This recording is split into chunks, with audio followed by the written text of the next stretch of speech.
So in today's video, we are replacing this battery on this Microsoft Surface Pro 5. Let's get started. If you look on iFixit's repairability, these are very, very difficult to repair. The reason why is because the battery is underneath the screen. This battery is swollen, so it's pushing out the screen, and luckily it has yet to damage the screen. For us to remove this, what we're going to be using is a lot of alcohol and a heat gun right here, and then some tools, plastic prying tools for this. If you're following along or you plan on doing this yourself, these have a very, very high risk of damaging. So just do keep that in mind.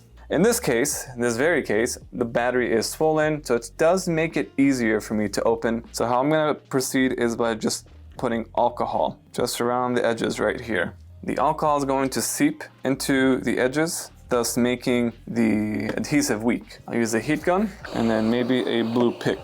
Since the battery is already swollen, it does make the job just a bit easier. Look how easy that is. Power of alcohol and some heat. Very careful not to push the pick in too deep, otherwise you can risk damaging the screen.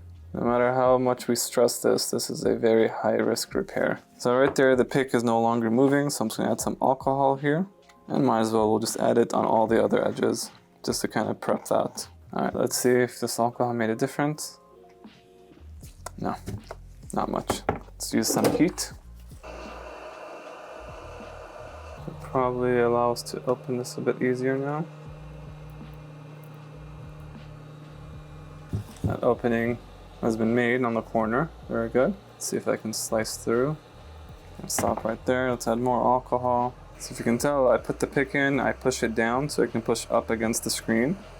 And then I'll add some heat on the adhesive along with more alcohol.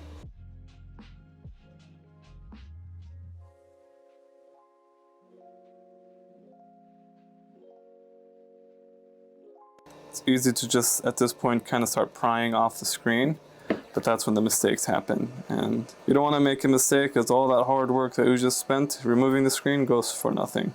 So this is where it counts. Okay, we're on the corner now. Oof, perfect, very good. Okay, let's see how long that took. That took exactly 15 minutes to open up this screen without causing any damage, luckily. I did also have help with the battery being swollen, so if you're doing this yourself without having a swollen battery, it will be much harder than this. Okay, now that we have the screen opened, we're just gonna go ahead and angle the screen at a certain angle to have access to the cable, so we could pop off the cable. Screen turned on again. I did not turn that on. At least for now, we can tell that the screen is not damaged, which is very good. And to get that removed, pop this off. Use the plastic spudger and pop off this cable. Cable has been popped off, good. Okay, now that cable has been popped off, I can flip the screen upside down and let's remove this guy.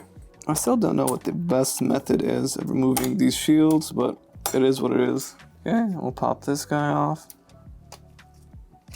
Good, now we're done with the screen.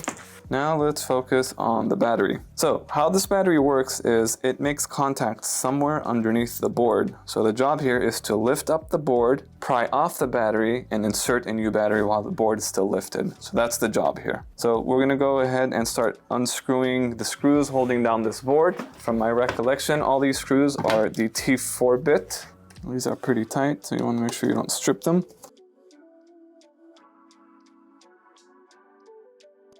Okay, right here. We did do a small bend on the heatsink. I'll bend that back as much as I can. And then might as well, since it's a very difficult job to get here, we're gonna go ahead and clean up the customer's thermal paste. Why not?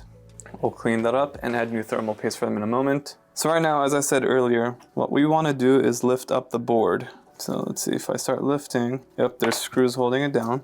These screws are very flat and they're very tightly secured, so downward force is necessary. Yeah, there's lots of screws on this board. Okay, it doesn't look like there's any screws, but it looks like I have enough room and clearance underneath the battery when I lift up the board, so let's see. I think that clearance is all I need. So let's add some alcohol right underneath where the battery connects, and we'll add alcohol all over near the battery. This should lessen the adhesive, and then we're gonna start prying.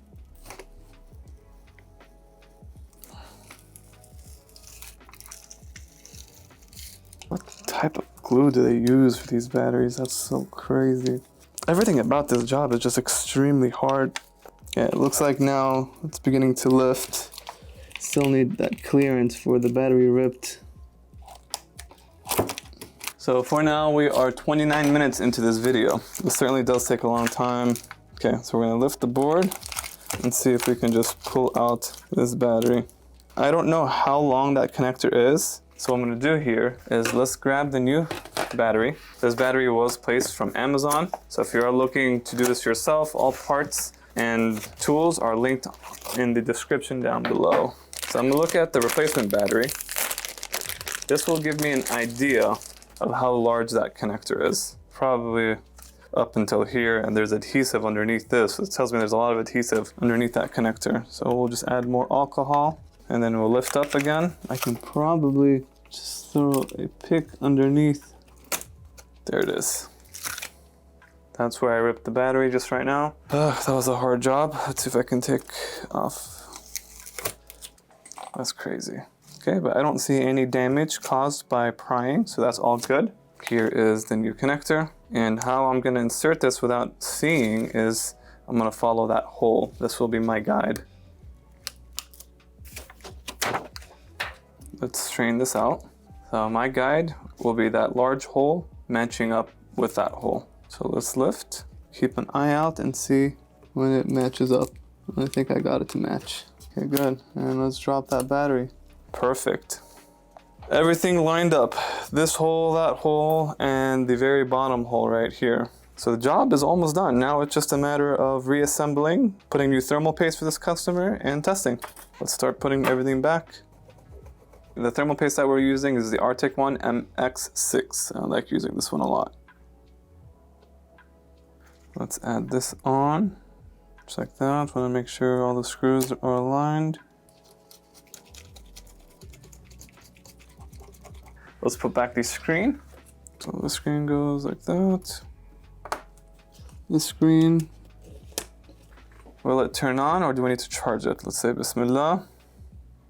It looks like we have to charge it. Let me see if I have a charger somewhere here. Okay, we actually do have a charger for this. Very nice. I'm not sure if the charger is working though. It's been a while since we used one of ours. Say Bismillah and turn it on. Come on. I think it's my charger, honestly. Could be just a bad charger. This is a crappy aftermarket one. I'm not gonna trust what I have. Hello? It's YZ with InstaFix. How are you? Good, how are you? Not too bad. Just wanted to let you know I overnighted the battery for you at our cost. So it's not gonna cost you anything. The battery came in earlier today. We installed it. I do need you to bring me that charger if you get the chance. Okay. Can you come in today and bring I'll have it to you today. Yes, sir. How late are you open? We're open till 7, so you can bring it anytime. Okay. I'm gonna throw it on the charge. If it turns on, you're ready to pick up on the spot, okay? Awesome. Thank you, sir. Bye. Anytime, bye. So unfortunately, we don't have a charger. We can't test it ourselves. I did tell the customer to bring us a charger. I'm gonna go ahead and seal this up. This video was more of a demonstration anyways on how you can do a battery replacement for the 5th generation. Hopefully it helped out. If you have any questions or concerns, let us know down below. All the products that we use on this bench will be linked in our description. So we'll see you guys on the next one. Peace.